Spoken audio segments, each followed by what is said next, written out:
हर खबर पर होगी आपकी पकड़। डाउनलोड कीजिए एबीपी लाइव ऐप। नमस्कार, मास्टर स्ट्रोक में आप सभी का बहुत बहुत स्वागत है। मैं हूं रुबिका लियाकत। आज मास्टर स्ट्रोक की कवर स्टोरी की शुरुआत हम एक सवाल से कर रहे हैं और ये सवाल आपसे पूछना है कि क्या सर्दियों से पहले भारत और चीन के बीच युद्ध होकर रहेगा। ये कोई काल्पनिक प्रश्न नहीं है, बल्कि जब आप भारत और चीन के बीच की मौजूदा परिस्थितियों को देखेंगे तो आपको इस सवाल का जवाब मिल जाएगा। क्योंकि आज की जो परिस्थितियां हैं लगभग वही हालात 1962 में भी थे। भारत और चीन के बीच मौजूदा तनाव और ज्यादा बढ़ गया है। भारत ने कहा है कि चीन एलएसी पर यथास्थिति बदलने की कोशिश कर रहा है, जिससे दोनों देशों की शांति पर असर पड़ सकता है। भारत के विदेश मंत्रालय ने अब से थोड़ी देर पहले यह खुलासा किया है कि कल जब भारत और चीन के बीच कमांडर स्तर की बात चल रही थी, उसी वक्त चीन के सैनिकों का रवैया आक्रामक हो गया था। विदेश मंत्रालय के प्रवक्ता अनुराग श्रीवास्तव ने यह बयान जारी कर कहा है कि 31 अगस्त को जब दोनों पक्षों के ब्रिगेड कमांडर तनाव कम करने के लिए चर्चा कर रहे थे, उसी वक्त चीनी सैनिकों ने एक बार फिर से उत्तेजक कार्रवाई की है। समय पर रक्षात्मक कार्रवाई की वजह से भारतीय पक्ष यथास्थिति यानी स्टेटस को बरकरार रखने में कामयाब रहा। आपको याद होगा, इससे पहले चीन ने 29 और 30 अगस्त की दरमियानी रात लद्दाख के पेंगोंग लेक के दक्षिण इलाके में यथास्थिति को बदलने की कोशिश की थी, जिसका भारत ने जबरदस्त तरीके से जवाब दिया और चीन के सैनिकों को भागना पड़ा था। लद्दाख में भारत से पिछड़ने के बावजूद चीन की तरफ से उसका सरकारी अखबार भारत को धमकी दे रहा है। ग्लोबल टाइम्स ने धमकाते हुए लिखा है, भारतीय सेना चीनी सेना से अपनी रक्षा नहीं कर सकती। अखबार में यह भी लिखा है कि अगर भारत चीन के साथ युद्ध करता है तो अमेरिका भी उसकी सहायता नहीं करेगा।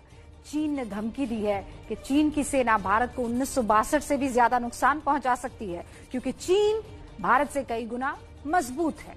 और इसीलिए आज मास्टर स्ट्रोक की कवर स्टोरी में हम ये जानने की कोशिश करेंगे कि क्या हालात 1962 जैसे हो रहे हैं और क्या एलएसी पर जो हालात है उससे युद्ध की आहट माना जाए।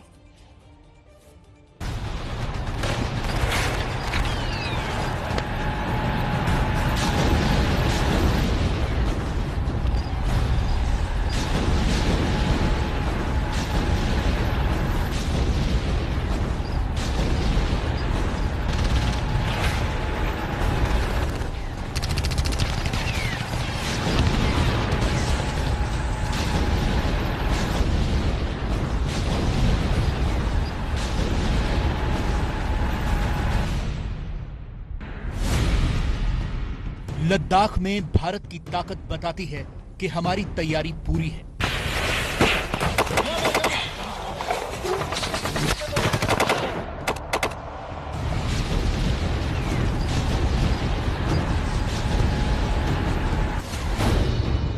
लेकिन सामने चीन जैसे चालाक और धूर्त देश की सेना है, जिनकी रग-रग में सिर्फ धोखा है।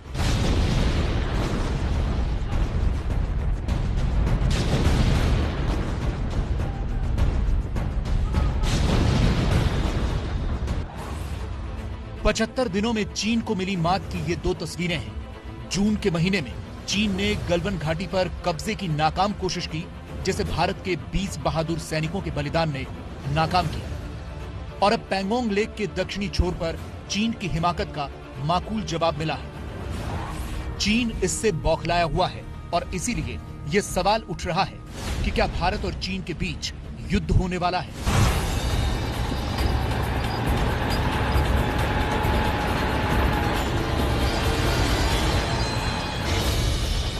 क्या भारत चीन बॉर्डर की परिस्थितियां युद्ध वाली हैं?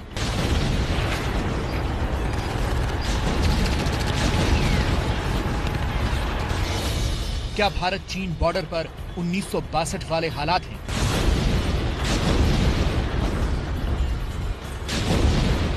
यह केवल कोरे काल्पनिक सवाल नहीं, बल्कि तथ्यात्मक प्रश्न है, जिन्हें कोई भी युद्ध विश्लेषक अपने आकलन के दौरान नजरअंदाज नहीं कर सकता। भारत और चीन के बीच मौजूदा सैन्य तनाव युद्ध की संभावनाओं को भी बढ़ाता है। 22 अक्टूबर 1962 तत्कालीन प्रधानमंत्री पंडित नेहरू का देश के नाम संदेश। भाइयों बहनों साथियों और हम वतनों, हमारे सीमा पर जबरदस्त हमले चीनी फौजों ने किए हैं और करते जाते हैं। चीन भारत पर हमला कर चुका था। पंडित नेहरू को चीन ने धोखा दे दिया था।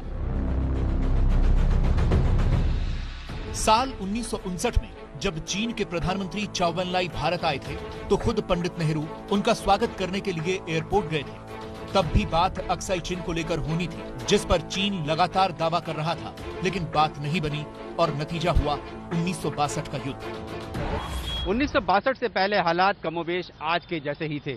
जो इलाके उस वक्त विवादास्पद थे वो आज भी वैसे ही हैं। राजनीतिक चर्चाओं और वार्ताओं का दौर उस वक्त भी जारी था। उस वक्त तो हिंदी चीनी भाई भाई के नारे हर जगह गूंजा करते थे।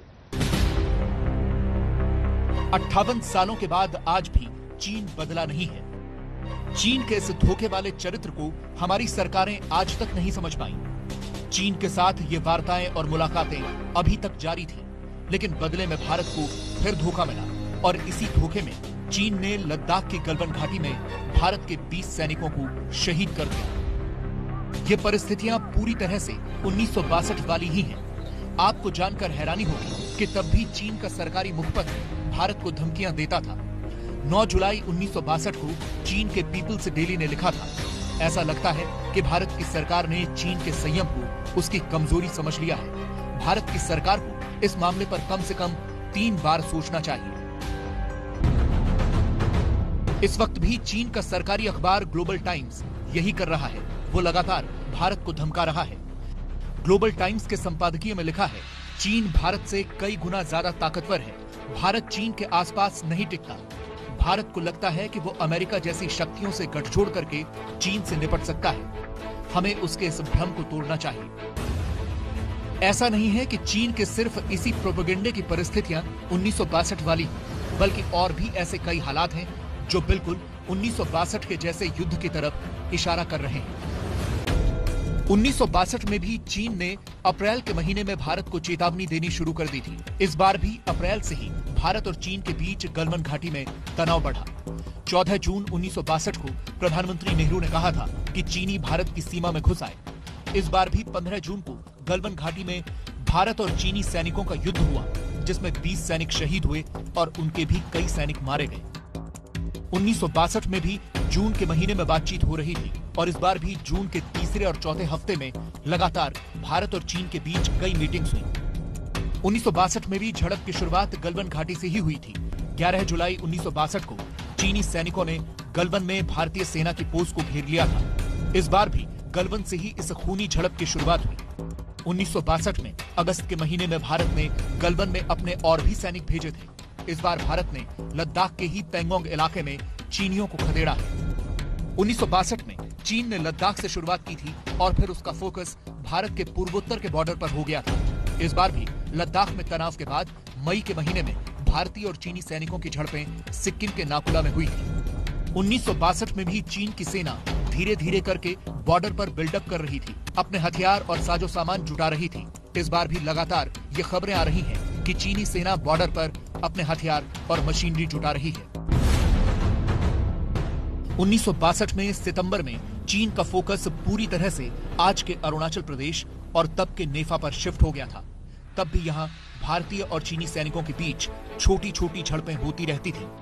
चीन लगातार बिल्डअप कर रहा था। भारत की तैयारी कमजोर थी। अक्टूबर में भारत की कमजोरियों का फायदा उठाकर चीन ने पूरी ताकत के साथ भारत पर हमला कर दिया।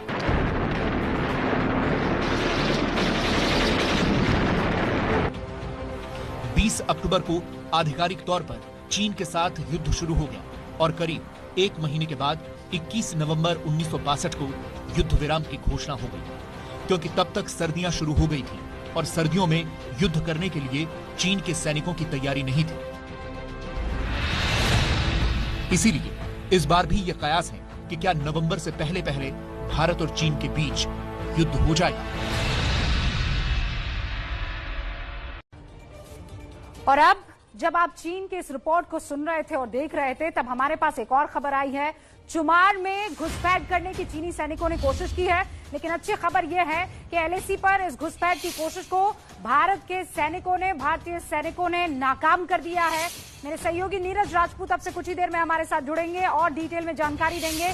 लेकिन अभी जब आप चीन की खबर को देख रहे थे, तभी यह खबर आई। कल बातचीत के दौरान भी आक्रामक चीनी सैनिक हो गए थे और आज ये खबर आ रही है कि चुमार में घुसपैठ करने की कोशिश की है। नीरज, ये इलाका कहां पर है और यहाँ की घुसपैठ के माने? बिल्कुल रूबिका, ये जो चुमार का जो एरिया है ये भी लद्दाख में ही है, जहाँ पर अगर हम लोग त्रिशूल की बात करते हैं उससे करीब ही है ये।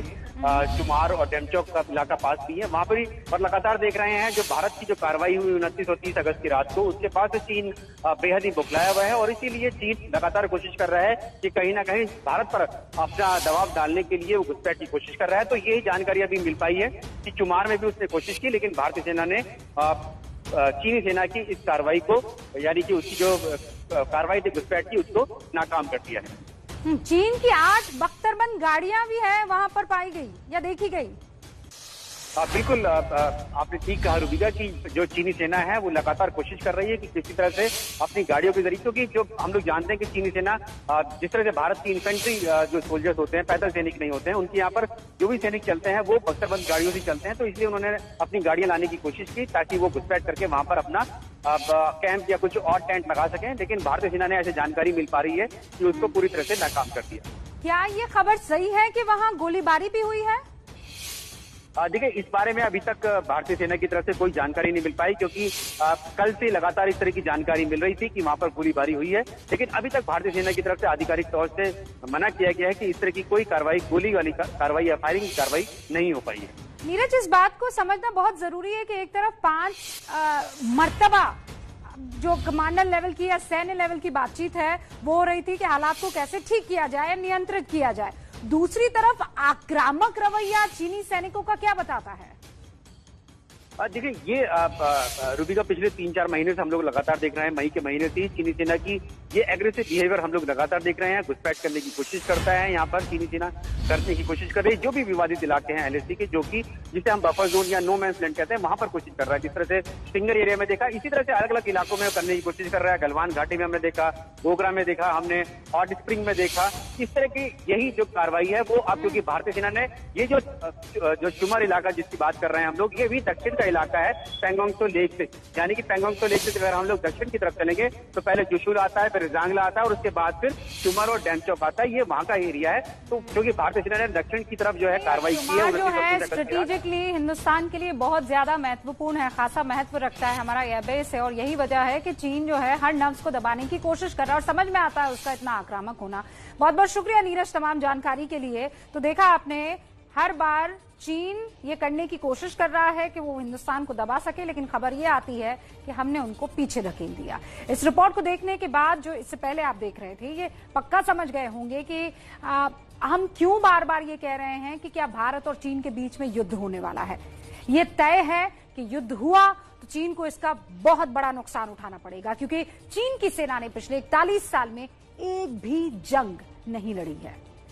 उसके छिटपिट तनाव कई इलाकों में जरूर एक साथ कई देशों के साथ चलते रहे हैं, लेकिन सीधी लड़ाई में चीन अभी तक बचता रहा है। हमने आपके लिए एक रिपोर्ट तैयार की है जिससे आपको यह समझने में मदद मिलेगी कि युद्ध के हालात में भारत चीन पर किस तरह भारी पड़ सकता है।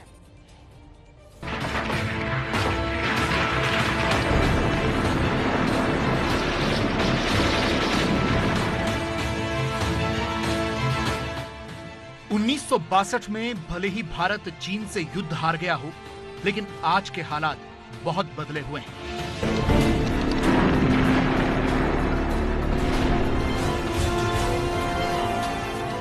ये 1962 वाला नहीं, बल्कि 2020 का बदला हुआ भारत है। इस बदले हुए भारत की ताकत को खुद चीन भी स्वीकार कर रहा है। यकीन नहीं होता तो चीन के विदेश मंत्रालय का ये बयान सुनिए। On August the 31st, the Indian troops broke earlier consensus reached at meetings and talks, and on the southern bank of Pangong Lake and near the Reqi Mountain, Indian troops illegally crossed the line in open provocation, causing renewed tension. It violated China's territorial sovereignty and the two sides' agreements and consensus, and undermined peace and tranquility along the border. यानी चीन का विदेश मंत्रालय खुद यह स्वीकार कर रहा है कि 31 अगस्त को भी दोनों देशों के सैनिकों के बीच झड़प हुई है और इस झड़प में भारत चीन पर भारी पड़ा है। इसीलिए हम ये कह रहे हैं कि ये 1962 वाला नहीं बल्कि 2020 का भारत है जो करारा जवाब देना जानता है। चीन को प्रोपेगेंडा करने का बहुत शौक है। चीन का सरकारी अखबार उसकी सेना के ऐसे प्रोपेगेंडा वीडियोस अक्सर पोस्ट करता रहता है। इन वीडियोस को दिखाने का मकसद होता है मानसिक दबाव बनाना। लेकिन चीन की सेना का पर्दाफाश करने के लिए हमारे पास 46 पन्नों की एक रिपोर्ट है। ये रिपोर्ट भारत ने नहीं बल्कि अमेरिका के हार्वर्ड कैनेडी स्कूल के वेलफेयर सेंटर ने तैयार की है।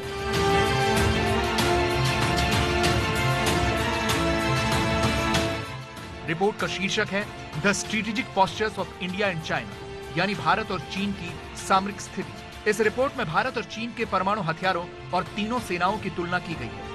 रिपोर्ट में सबसे पहले भारत और चीन के बीच परमाणु हथियारों की बात की गई है।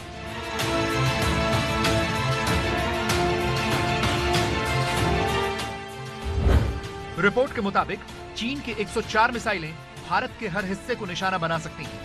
चीन की DF-31A नाम की मिसाइल की मारक क्षमता 6,830 मील है और इसकी जद में पूरा भारत आ सकता है।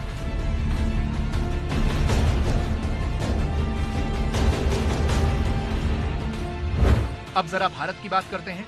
भारत के पास अग्नि 3 मिसाइल है जिसकी क्षमता 1,990 मील है और इसकी जद में पूरा चीन है। इसके अलावा भारत के पास 51 लड़ाकू विमान ऐसे हैं जो परमाणु हथियार ले जाने में सक्षम है। जरूरत पड़ने पर ये विमान तिब्बत के एयर स्पेस से परमाणु बम लेकर जा सकते हैं। यानी भले ही हमारी मिसाइलों की क्षमता चीन की मिसाइलों से कम हो, लेकिन इसके बावजूद हमारी मिसाइलों की जद में पूरा चीन आता है। इसलिए चीन कभी भी परमाणु युद्ध के बारे में नहीं सोचेगा। अब इसी रिपोर्ट के हवाले से भारत और चीन की थल सेना की तुलना करते हैं। रिपोर्ट के मुताबिक चीन के बॉर्डर इलाकों में भारत के 2,25,000 सैनिक तैनात हैं और जरूरत पड़ने पर बढ़ाए जा सकते हैं। इनमें से 34,000 सैनिक नॉर्दर्न कमांड, 15,500 सैनिक सेंट्रल कमांड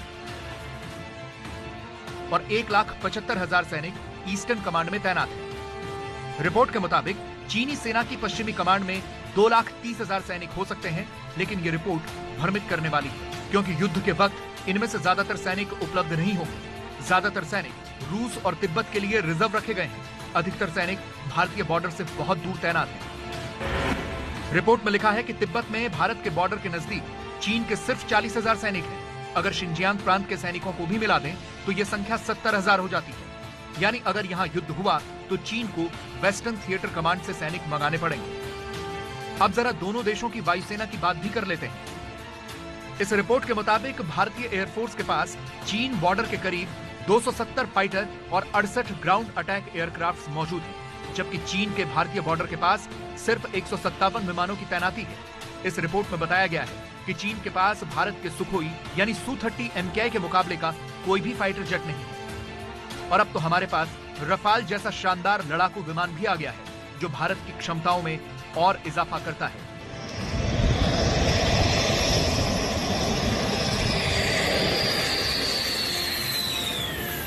यानी चीन की हथियारों वाली आंकड़ेबाजी एकदम खोखली है, जबकि हकीकत यह है कि युद्ध के हालात में भारतीय सेना ज्यादा मजबूत नजर आती है। तो चीन के सैनिकों को भारत के जिन शूरवीरों ने चौंका दिया, अब उनकी बात हो जाए। वो शूरवीर कौन है, आज आपको ये जानना चाहिए। देश के ये स्पेशल कमांडोज आम आदमी की नजरों के बेहद दूर उत्तराखंड की पहाड़ियों में रहते हैं। इन्हें जो मिशन दिया जाता है, इनका मकसद उस मिशन को हर हाल में पूरा करना होता है। ये आते हैं, अपना मिशन पूरा करते हैं और फिर लौट जाते हैं। ये इतने घातक होते हैं कि दुश्मन अगर इनके सामने आ जाए तो खात्मा निश्चित है।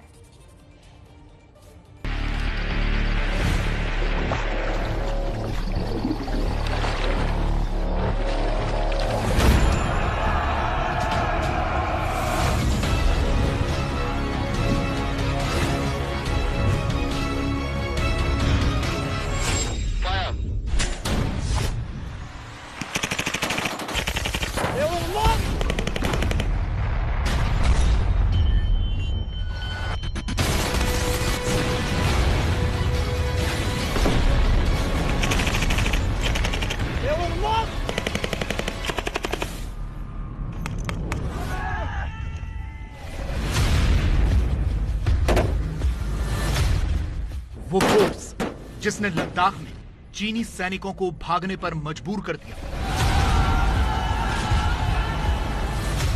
वो सैनिक जो दुश्मनों को मौत की नींद सुलाकर भीड़ में खो जाते हैं,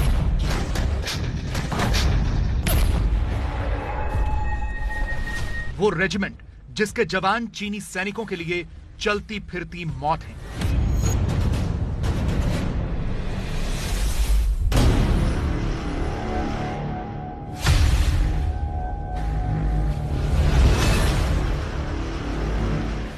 घातक कमांडोज के इस फोर्स को भारत ने दुनिया की नजर से छुपा कर रखा, लेकिन चीन से बढ़ते तनाव के बीच सालों बाद इन्हें एलएसी पर स्पेशल मिशन के तहत उतारा गया। अपने पहले टास्क में इन्होंने चीनी सैनिकों पर जीत दर्ज कर ली है। इनका नाम है टूटू फोर्स उर्फ स्टैब्लिशमेंट 22 उर्फ विकास रेजिमेंट उर्फ स्पेशल फ्रंटियर फोर्स।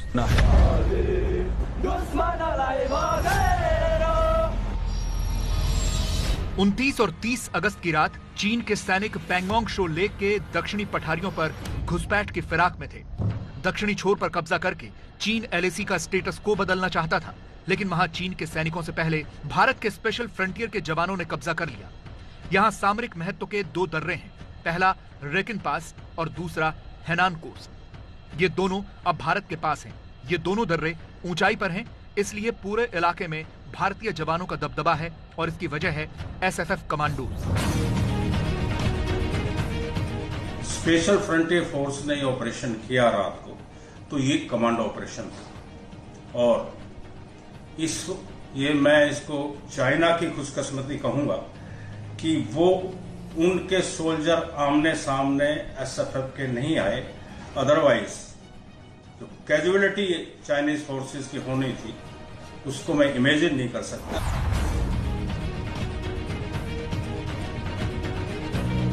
उनतीस 30 अगस्त की रात जिस तरह एसएफएफ कमांडोज ने पठार की चोटियों पर ऑपरेशन को अंजाम दिया, वो बेहद मुश्किल था, लेकिन कमांडोज ने ये कर दिखाया। उरी आतंकी हमले के बाद जिस तरह से सेना के पैराएसएफ कमांडोज ने पीओके में घुसकर सर्जिकल स्ट्राइक को अंजाम दिया था, ठीक वैसे ही स्पेशल फ्रंटियर फोर्स के कमांडोज ने 29 और 30 अगस्त की रात को अपनी कार्रवाई को बेहद ही गोपनीय तरीके से अंजाम दिया। एसएफएफ कमांडोज की इस कार्रवाई के बारे में चीनी सैनिकों को भनक तक नहीं लगी और बिना गोली चलाए ही एसएफएफ के कमांडोज ने पैंगोंग सो लेक से सटे हुए दक्षिणी क्षेत्र के कई हाइट्स पर अपना अधिकार जमा लिया। भारत की स्पेशल फ्रंटियर फोर्स या टूटू आर्मी की कार्रवाई से चीन की सरकार भौचक्का है। 什么具体的信息向你提供，但是你知道中国是法治国家，我们会依法办事。如果你关心 चीन का यह फ्रस्ट्रेशन इसलिए है क्योंकि रेकिन पास और हेनान कोस पर पहले पहुंचकर भारतीय जवानों ने उसके सपनों पर पानी फेर दिया है। एलएसी पर चीन को जवाब देने के लिए आज से 58 साल पहले एसएफएफ या टूटू आर्मी अस्तित्व में आई थी।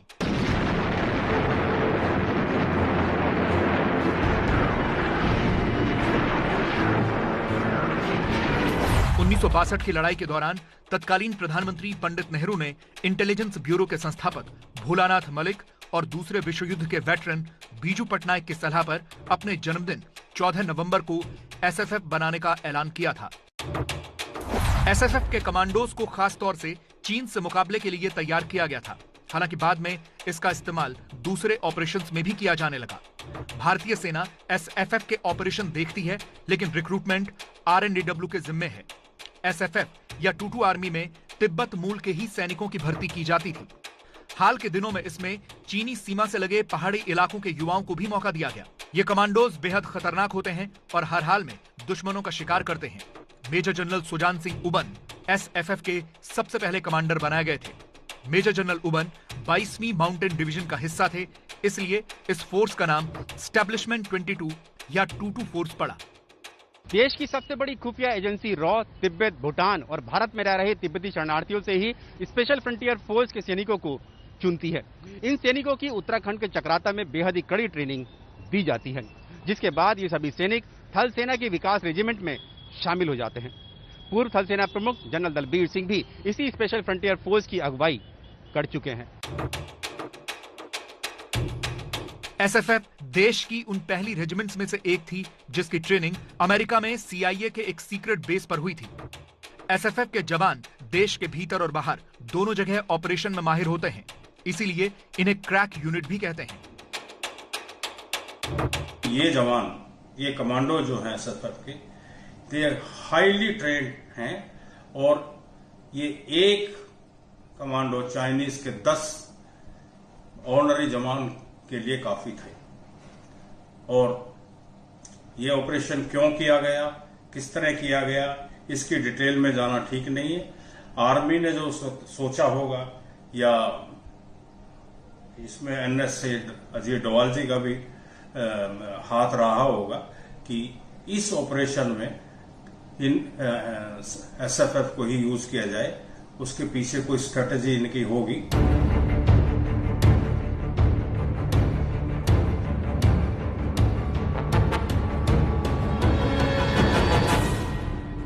उन्नीस 1971 की जंग में इस यूनिट के जवानों ने चिटगांव में ऑपरेशन ईगल नाम के सीक्रेट ऑपरेशन को अंजाम दिया था और पाकिस्तानी आर्मी को भारी नुकसान पहुंचाया था। 1984 में ऑपरेशन ब्लू स्टार में भी एसएफएफ ने अहम भूमिका निभाई थी। 1984 में सियाचिन लड़ाई में चले ऑपरेशन मेघदूत में भी एसएफएफ शामिल थी। 1999 में करगिल युद्ध के दौरान ऑपरेशन विजय में भी एसएफएफ ने अपना लोहा मनवाया था और लद्दाख में जब अपने पराक्रम को फिर से साबित करने का मौका मिला तो एसएफएफ ने यहां भी अपना लोहा मनवाया।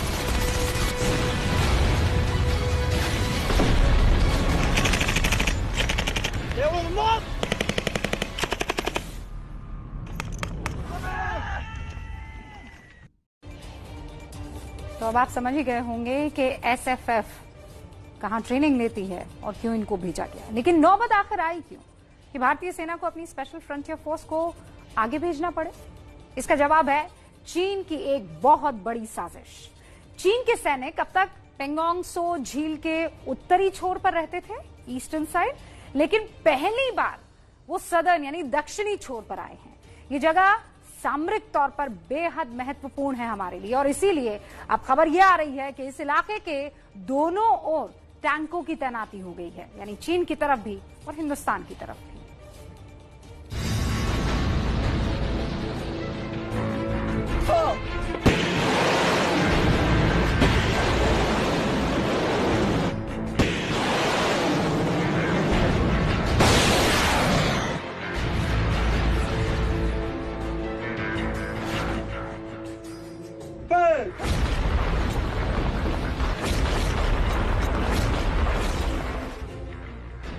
मई के महीने में चीन की सेना पेंगोंग लेक के फिंगर एरिया में चोरी छुपे आकर बैठ गई थी और इस बार भी चीन का इरादा कुछ ऐसा ही था।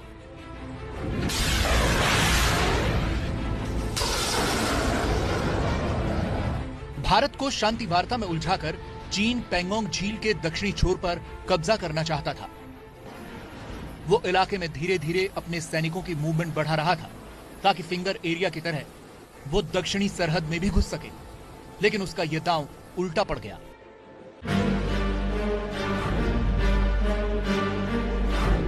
देखिए, यह है एलएसी यानी लाइन ऑफ एक्चुअल कंट्रोल, जो पेंगोंग झील के बीच से होकर गुजरती है। उत्तर में फिंगर एरिया है जहां विवाद पहले से चल रहा है और अब नया विवाद दक्षिण के इस छोर पर हुआ है जो चुशूल और रिजांगला के करीब है। इस दक्षिण छोर पर रैकिन पड़ता है जिसे पेट्रोलिंग पॉइंट 31 कहते हैं और इसके ठीक ऊपर है हेनान पोस्ट जो पेट्रोलिंग पॉइंट 27 है और अब इन दोनों दर्रों पर भारतीय सेना मौजूद है। हेनान और रैकिन के बीच हेलमेट और ब्लैक टॉप पड़ता है। इन इलाकों में ही चीनी सेना की मूवमेंट देखी गई थी।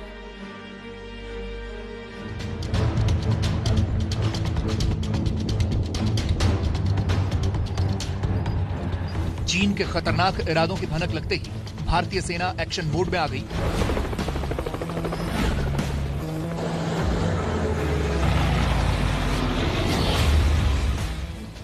पहले चीनी सैनिकों को आगे आने से रोका, फिर पूरे इलाके को अपने कब्जे में ले लिया।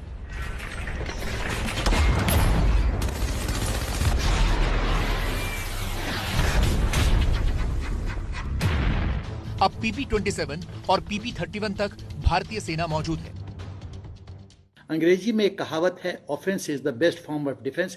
जब हम ऑफेंसिव मोड में आएंगे, जब हम उसके क्षेत्र में घुस जाएंगे, तो ऑब्वियस है कि सेंटर ऑफ ग्रेविटी शिफ्ट होगा हमारे क्षेत्र से उसके क्षेत्र में। तब बार्गेनिंग में मजा आएगा, क्योंकि तब हम पोजीशन ऑफ स्ट्रेंथ से बार्गेन करेंगे। भारतीय सेना के एक्शन के बाद दक्षिणी छोर पर चीनी सेना की मूवमेंट हाल फिलहाल में बढ़ी है। खबर है कि चीनी सेना ने कालाटॉप इलाके के पास अपने कुछ टैंकों की तैनाती की है। चीन के इस हरकत के जवाब में भारत ने चुशूल के करीब पूरी की पूरी टैंक रेजिमेंट को तैनात कर दिया है।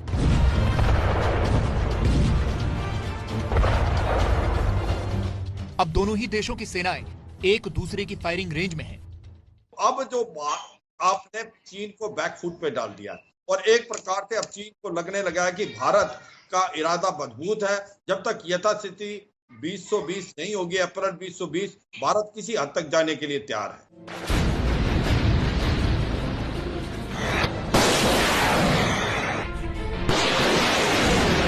चीन की साजिश थी कि दक्षिणी छोर पर कब्जा करके वो भारतीय सेना की मूवमेंट को सीमित कर दे, लेकिन अब वो अपने ही जाल में फंस गया है। हालांकि चीन के सैनिक अपनी हरकतों से बाज नहीं आ रहे। भारत के विदेश मंत्रालय ने बयान जारी करके कहा है कि 31 अगस्त को भारत और चीन के ग्राउंड कमांडर जब हालात को ठीक करने पर चर्चा कर रहे थे, उसी वक्त चीन की सेना भड़काऊ कार्रवाई में लगी हुई थी। सही समय पर भारत की ओर से की गई रक्षात्मक कार्रवाई के कारण यथास्थिति बदलने की चीन की एक तरफा कोशिश को रोका गया। चीन जैसा देश को जब तक उसको जवाब नहीं दोगे, वो भाषा नहीं समझता। उसकी आंखों में आंख डाल के देखोगे और ईंट का जवाब पत्थर से दोगे, तभी आपकी रिस्पेक्ट करेगा। तो सबसे अच्छा सोल्यूशन ये है टिट फॉर टैट, जो हमने 29-30 अगस्त को किया। एक प्रकार से दिखा दिया कि भारत युद्ध के लिए तैयार है। भारत और चीन के बीच सैन्य अधिकारी अब भी बातचीत कर रहे हैं, लेकिन सच ये भी है कि पूर्वी लद्दाख से अरुणाचल तक फैले 3488 किलोमीटर लंबी LAC पर दोनों देशों ने अपनी तोप, मिसाइल और हैवी सैन्य मशीनरी का जमावड़ा शुरू कर दिया है।